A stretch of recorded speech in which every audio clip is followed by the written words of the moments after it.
نحمده ونصلي على رسوله الكريم أما بعد فأعوذ بالله من الشيطان الرجيم بسم الله الرحمن الرحيم إن الله وملائكته يصلون على النبي يا أيها الذين آمنوا صلوا عليه وسلموا تسليما الصلاة والسلام عليك يا رسول الله الصلاة والسلام عليك يا حبيب الله الصلاة والسلام عليك يا نبي الله وعلى آلك وصحبك يا نور من نور الله. حضرت سید محمد بن سلیمان جزولی صاحب دلائل خیرات رحمت اللہ تعالی علیہ ایک جگہ تشریف لے گئے اور وہاں پر نماز کا وقت ہو گیا. آپ نے وضو کا ارادہ کیا. دیکھا تو ایک کنواں ہے جس میں پانی موجود ہے لیکن اس پر کوئی پانی نکالنے کا سامان ڈول یا رسی وغیرہ نہیں ہے. فرمایا میں اسی فکر میں تھا کہ ایک بچی نے مکان کے اوپر سے جھانکا اور پوچھا آپ کیا تلاش کر رہے ہیں؟ فرمایا بیٹی میں نے وضو کرنا ہے مگر پانی نکالنے کا کوئی ذریعہ نہیں ہے, پانی کیسے نکالوں؟ اس نے پوچھا آپ کا نام کیا ہے؟ فرمایا مجھے محمد بن سلیمان جزولی کہتے ہیں. یہ سن کر اس بچی نے کہا اچھا آپ ہیں کہ جن کی مداح و ثنا کے ڈنگے بج رہی ہیں مگر کنویں سے پانی نہیں نکال سکتے؟ بابا جی اگر فرمائے تو میں پانی نکال کر دوں.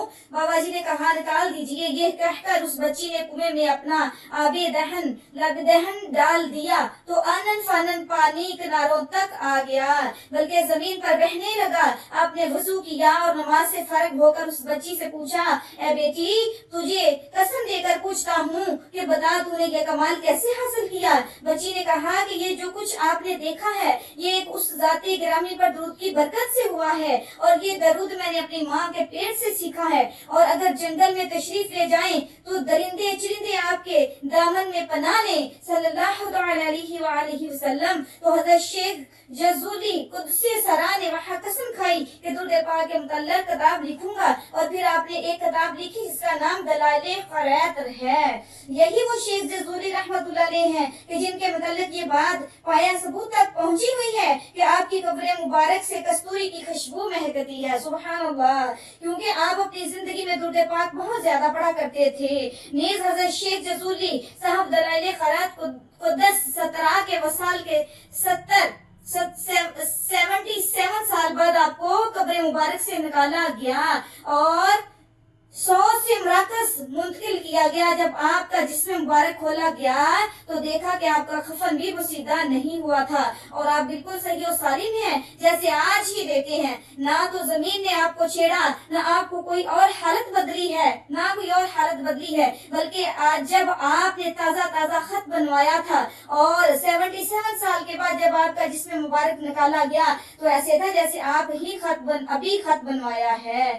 یہاں تک کہ کسی نے براہ آزمائش آپ کے رخسار مبارک پر انگلی رکھ کر دبایا اور انگلی اٹھائی تو اس جگہ سے خون ہٹ گیا اور وہ جگہ سفید نظر آ رہی تھی.